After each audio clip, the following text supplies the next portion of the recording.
Good evening, everyone. My name is Charles Lesowske. I'm starting a new channel. This is the third video. The name of that channel is Cradle Catholic Dummies. That is me. I'm the Cradle Catholic Dummy. I put that on the first video.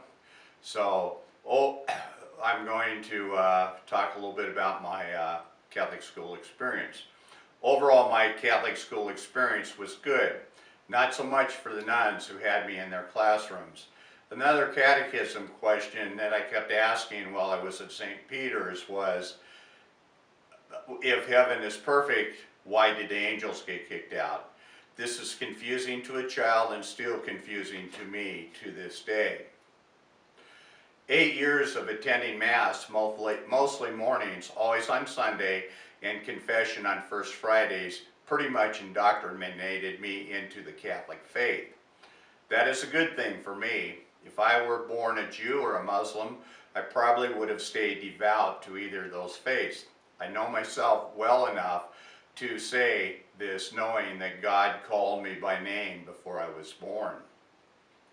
I hope that the Cradle Catholic Dummy channel will simplify and advance your faith journey. In my opinion, most religions over-intellectualize the word and/or doctrine. This channel is not to rebut the Catholic faith. There are plenty of haters posting constantly on the internet, and the CCD channel here, Cradle Catholic Dummy, will not be to their liking. I'm 100% in on all 7 sacraments. With that said, it's troubling to me that only 3 children received their first communion this year, and only 6 or 7 young adults were confirmed at our church, which has about 150 families.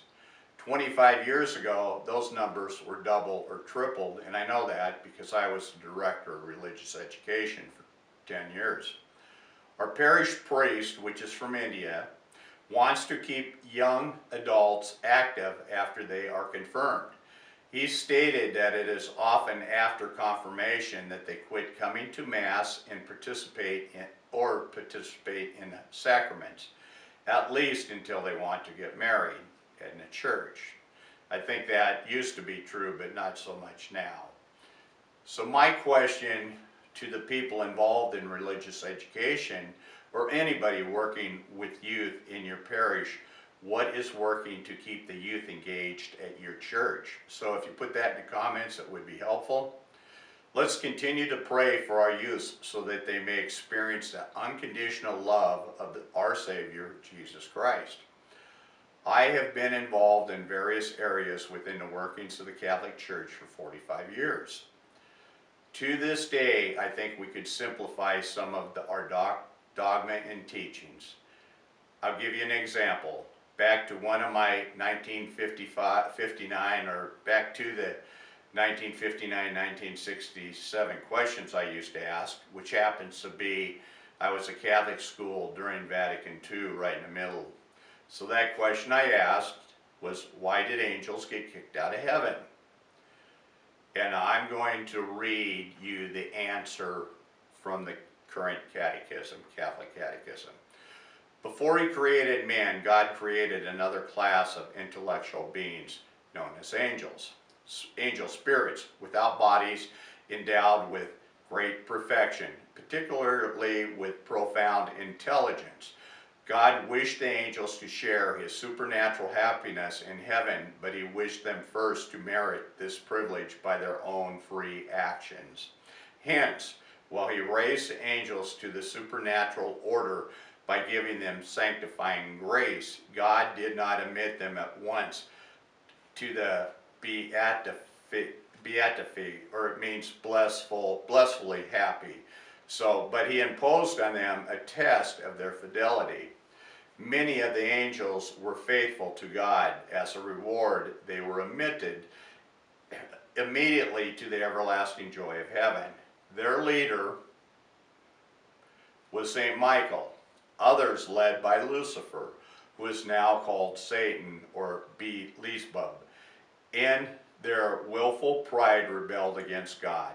St. Thomas Aquinas, the great theologian, taught that the wicked angels committed sin either by rejecting the supernatural happiness to which God called them because they were satisfied with their own natural perfection, or by desiring to attain to supernatural happiness by their natural powers. Those sinful angels were cast into hell for all eternity and now called devils. That was lesson 4:59. Do you have a better answer for the questions about fallen angels? I think it's way too complex. So let's end this, and please pray that children born into Christian families get baptized. Next Wednesday's topic will be, is a confession over the phone or via text messaging legit? I'm going to end with that. Thank you for listening, and infinite peace to all. Take care.